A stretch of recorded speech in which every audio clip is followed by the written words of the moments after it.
Moin moin, ich freue mich, dass ihr alle dabei seid. Ich habe heute einen ganz speziellen Gast. JP Cooper ist nämlich am Start. Welcome. Thank you very much. How are you? I'm very good, thank you. How are you? Perfect. Thank you. It's obviously not your first time in Germany. No. I heard your sister lives near Koblenz, right? Yeah. How often do you visit her? Not very often, Yeah. to be honest. Do you know what? Sometimes when I come out here for music, she'll come and meet me somewhere for dinner, it's good. It's always good to be in Germany. Okay, so what do you like most about Germany and the German people? Do you know what? This time, I don't know why, but for the first time, I guess the weather's been amazing. But the first time I've really driven across the country and been like, wow, this place is really beautiful.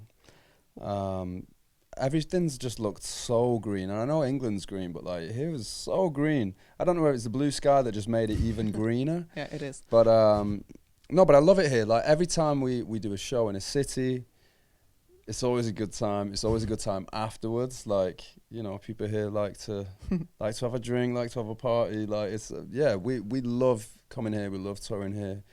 A lot of love for Germany. Do you see a big difference between English and German people? Not really. Not really. No. Okay. Nothing to note. So let's talk about your music. It's the most important thing. You got a new song with Astrid S. Yes. It's called Sing It With Me. Mm-hmm. Tell us about it, what it's about. Sing It With Me is a song, I guess it's written from a perspective that most young men or boys probably write their first song because of a girl, maybe. So this is written to say, throughout most of my 20s, I was working in bars, had no money, was terrible at speaking to girls. I've always been terrible at speaking to girls, still am. Not super confident in that department.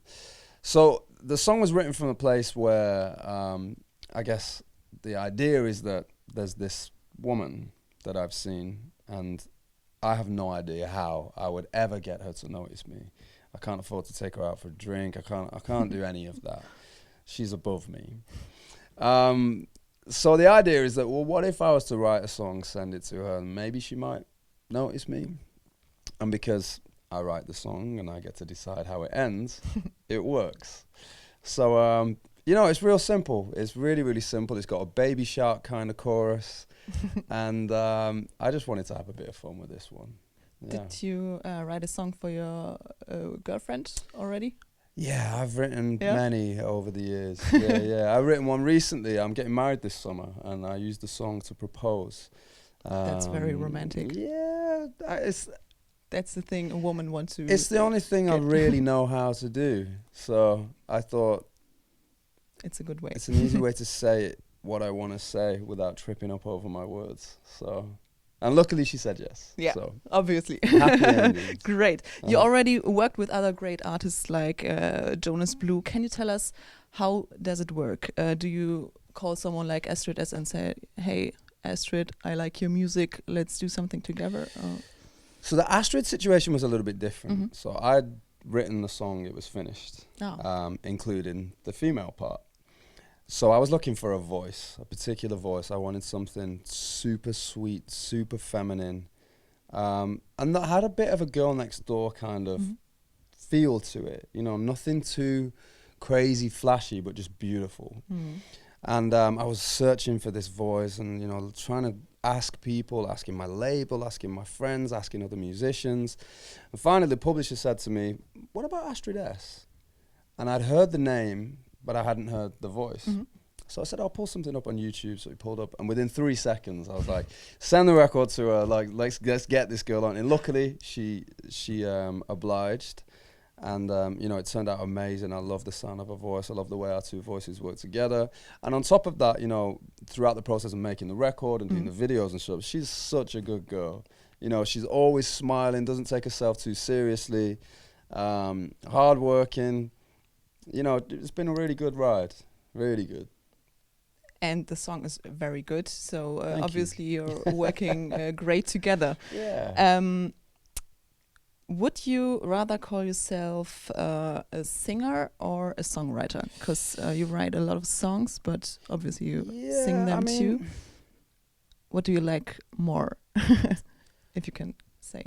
If someone says to me, "What do I do?" I just kind of call Mhm. myself a musician. Mhm. I'll say I write songs, and then they'll say also, what do you play? I'm like, well, I'm mainly a singer. But I Mhm. play the guitar as well. So I don't know. I don't really care for names, you know. I make music.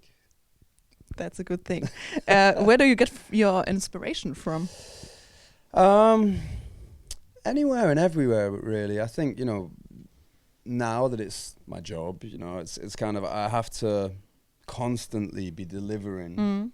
something, and we write hundreds of songs to come up with an album, you know, so we're constantly writing. So really, it's a case of teaching your brain to constantly be looking for things, whether you're reading a book, whether you're watching a movie, whether you're overhearing a conversation on the bus, anything like that, you know. And sometimes it's just a case of waking up in the morning, choosing a word from the dictionary, and just allowing your brain to run with that word, Oh, and really? seeing what happens. Yeah, Like mind maps and so on? that's it. Yeah, Yeah? it's a kind of just allowing yourself to delve into the idea, and the more that you do it, the deeper you can get faster, and so it's a process. I really think anybody can do it. I don't really feel like it's this special thing. It's just a case of, in the same way that people write columns for magazines, you know, you have this a certain amount of space to say what you want to say in the best possible way, and I love the challenge. Yeah. So I'm always, you know, there's always more ideas.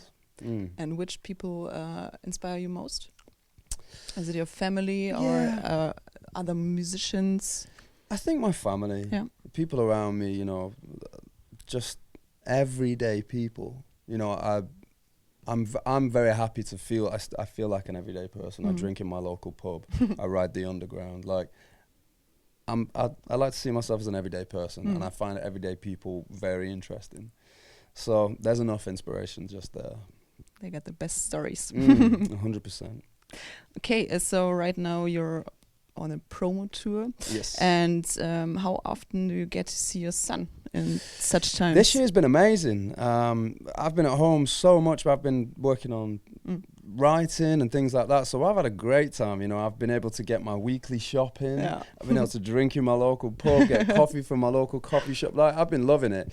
Obviously soon, you know, we'll be getting back out on the road. But this year's been great. You know, it's really hard when we have to spend a lot of time away. I'm picking him up after school tomorrow, and we're going fishing.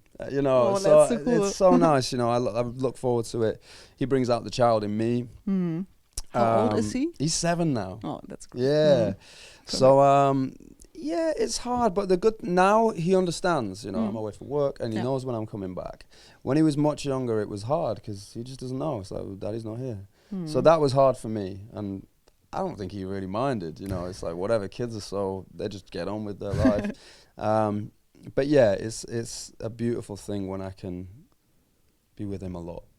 What does he tell us about your music? I think he'd rather I was a YouTuber. Ah, okay.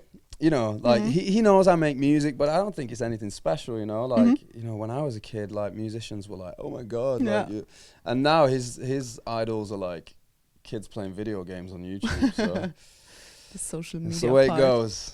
Yeah. Okay, so let's say at the social media part, do you do it because everyone does, or do you really like showing people what you do on Instagram, for example? I have to remind myself to do it. You know, I'm not really from that generation that wakes up and puts, hi guys, hi. You know, it's, I'm awake. It's not really me, so I have to remind myself. My team are always reminding me, can you get some footage of what you're doing today? But sometimes there are things, you know, where it's fun. But I do have to remind myself it isn't natural for me. You know, I love writing songs, I love doing all of that, and I love keeping in touch with people and letting them know. But I think this is everyday life for me, so I forget that it's interesting for other people. So I need to remind myself, people find this interesting, you know, you being in the studio. To me, it's just another day in the studio. Yeah. But everybody else is like, it's really interesting, you know, and so I'm constantly reminding myself, like, people would be interested in this. So, so it isn't easy as far as remembering to do it. But sometimes I get on a bit of a roll, and then other days I'm like, I wake up and I completely forget that I need to do it. So. Okay, perfect. Right now, I would like to play a little game with you. It's called Seconds of Truth. Okay. You get short questions, I'm and you rubbish at just these, have but to answer. Let's try. What's the most embarrassing thing that happened during a show? The most embarrassing thing that happened during a show would probably be, it was a long time ago when I was playing in bands. We did this battle of the bands, and we got through to the final. And I'd only just started playing the guitar. Before that, I just used to sing. And the first song, I started playing the guitar and my strap fell off and the guitar fell to the ground. But because I was singing, I didn't know what to do. I was like, do I stay on the mic? Do I pick up the guitar? And it all just went downhill from there. And hopefully, I think now I just laugh it off and start it again. But back then it was like, we're being judged. Everything fell apart and it was horrible. Who's your celebrity crush? Who is my celebrity crush? I don't really have one. I used to have one when I was younger. There's a girl called Shannon Soderman. She is an actress, and she is in 40 Days and 40 Nights with Ashton Kutcher. She's the girl out of that. She was in First Night. Okay. She's just beautiful. And I'm allowed to say that because my fiance thinks she's gorgeous as well. We recently watched something, so you cool. matched perfectly. Yeah. Tell us a secret no one except your family and your friend knows about you. Wow, I don't really keep many secrets. Nobody but my family and friends know about me. Well, I've been talking about it a lot lately, and I mentioned that I'm doing it with my son tomorrow, but I'm like obsessed with fishing. Really? I love fishing. How often do you go fishing? As much as possible. Yeah. I take my gear everywhere with me. I have a travel set. I didn't bring it to Germany because they don't really let you unless you have special things. Like paper. Yeah. So, but I'm obsessed with it. Cool. It's not very cool, but it is because it's cool. Not it's so old school and it's cool. Who would you like to work with in the future? Myself. You know, I've worked with so many people. I love collaborating, but I think you end up writing songs with so many other people that the time that you get to work on your own is so precious. Of course, there are loads of people that I'd love to work with. You know, definitely in the hip hop world, there's tons of people that I would love to work with in the States and things like that. But really, right now, my favorite time is when I'm in my own studio on my own. And I'm excited to do more of that. What's the last thing you do before you go on stage? So the guys in the band do this word association thing just before we go on stage, where so you'll say a word and then I say a word, and that goes around. But for me, I like peace and quiet. Like I kind of usually now like there's the room for all of us, and then I ask for a little small separate room that I can just go in, remind myself like why I'm there and what I'm doing, because there are so many things that I want to take onto stage with me, like in my heart and in my mind. And sometimes it's easy to just forget that. And before you know it, you're in front of all these people and you miss the moment. So for me, just a bit of calm time is really important. Okay. Which question do you hate in interviews? You know, things like what kind of music do you make? You know, these days it's so easy to be like, just give me your phone, I'll show you. You know, it's so how would you describe your music? Come on, no one wants to do that. So luckily, like people have stopped asking that, but we used to get it all the time. I guess that was when nobody knew my music, so it makes sense. But yeah, that's a tough one. What's the first thing you do when you come back home after a tour? So we recently got a dog.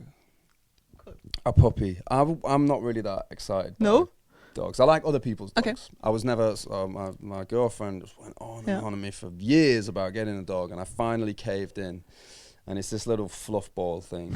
And it gets so excited when I get home, that's one of the really nice things. Don't get me wrong, like, she still says to me, like, would you be upset if we had to give it back? And I'm like, nah, you know, I like peace. I like my own space. I like to not have to really think about a dog when I wake up in the morning. However, too much action. When I get back home, this dog jumps all over me, jumps on my head. So I usually just lay on the floor and let it bounce all over me for a minute. It's quite sweet. So that's usually, at the minute, that's this new thing that happens when I go home. Cool.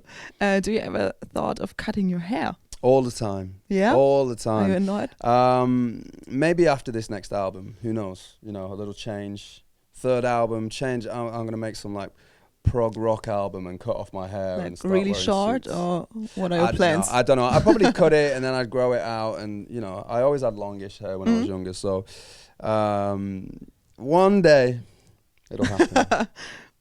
Is there any other profession you would like to have except being a musician? Yeah, do you know? I mean, I'm not very good with cameras and things like that, but I love documentaries. You know, and I love. They're cool. I just love that. So if I could have an opportunity to travel a little bit, get involved in different things that are happening, different people, you know, I love that. And the idea of making documentaries and planning journeys to go and explore these different worlds that people live in, I would love that. And I've never given that answer for that question before.